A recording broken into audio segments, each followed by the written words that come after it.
Isso que acabou de acontecer é tão sério, é tão bombástico, que eu vou tentar nem dar opinião. Porque, sinceramente, de certa forma é triste ver o que está acontecendo com o Brasil. A maneira como o Brasil agora é visto como um país violador de direitos humanos e que na Suprema Corte tem um super violador, um supremo violador de direitos humanos. Se você não está sabendo, vai saber agora. Olha isso daqui. O governo Trump impõe sanções financeiras à mulher de Moraes. Essas sanções financeiras na qual ele está falando é a Magnitsky. O governo Trump anuncia sanção contra a esposa de Moraes com lei Magnitsky usada pelos Estados Unidos para punir estrangeiros que violam direitos humanos. Eu acho que aqui a Globo esqueceu de colocar, né?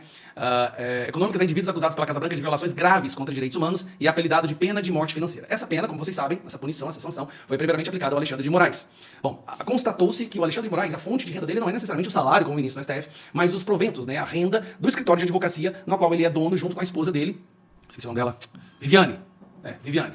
E aí, a interpretação do governo americano é que o Alexandre de Moraes estava usando esse escritório de advocatício e a mulher dele para continuar com acesso às contas, ao sistema financeiro, o que é uma sanção. Então, se ele está sancionado, ele não poderia ter isso. Resultado foi esse aqui, ó. O governo Donald Trump inclui a mulher do ministro Alexandre de Moraes, Viviane Barsi, na lista dos sancionados junto com o marido. A punição foi estendida a ela depois de bolsonaristas apontarem que Viviane seria importante braço financeiro da família. Olha, isso aqui não é verdade, porque a sanção jamais acontece sem provas documentais. Até porque se a pessoa depois for recorrer para se defender, o governo, né, o Departamento de Estado tem que apresentar provas documentais, né, de que realmente, olha, ele estava burlando a sanção através dessa forma e por isso a sanção foi estendida. A inclusão foi feita durante a viagem do presidente Lula. Aqui é a pior parte. O Lula está nos Estados Unidos agora. Ele está em Nova York para participar da ONU. E a tendência é que Lula responda ao Trump durante o discurso no debate da Assembleia.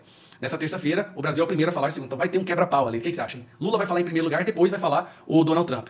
Aí tá, ela é sócia no escritório de advocacia e uma das donas, junto com os filhos, do Lex Institutos de Estudos Jurídicos, uma entidade da família fundada por Moraes no ano de 2000, mas depois repassada ao controle da família. O instituto é proprietário de 11 imóveis, sendo um deles a residência de Moraes em São Paulo. Em agosto, o deputado Eduardo Bolsonaro disse à Folha que havia passado a percepção do governo Trump de que sancionar Moraes sem incluir Viviane seria contraproducente. Ele a descreveu, na época, como braço financeiro do magistrado do STF. A motivação seria que parte do rendimento do casal é fruto da atuação dela como deputada. Isso pode ocorrer, como você está... Bom, resumindo, mas parece que não é só isso. Eu fui ver aqui, porque normalmente quem tem informações de dentro do que está acontecendo é o Paulo Figueiredo. Então eu fui no perfil do Paulo Figueiredo. Vou aumentar aqui. Eu fui no perfil dele para dar uma olhada em um detalhe. Esse aqui, aí vamos lá. E ele colocou isso aqui, ó. A postagem que ele colocou por último. Tá aparecendo por quê, porcaria? Tá aqui, ó. Missão dada, missão cumprida. Viviane e Lex devidamente sancionados. E o dia ainda não acabou. Xana Tovar, não sei o que significa isso. O Lex, que é o Instituto de Estudos Jurídicos do Alexandre de Moraes, no qual o Alexandre de Moraes aparentemente colocou todo o patrimônio dele, também foi sancionada. Aqui, ó. Exclusivo. Escritório de advocacia Barsi de Moraes também. Acabou de sair essa aqui, ó. Também foi sancionado pela Magnitsky. Rapaz do céu. Deixa eu ver isso aqui. Isso aqui acabou de sair, gente.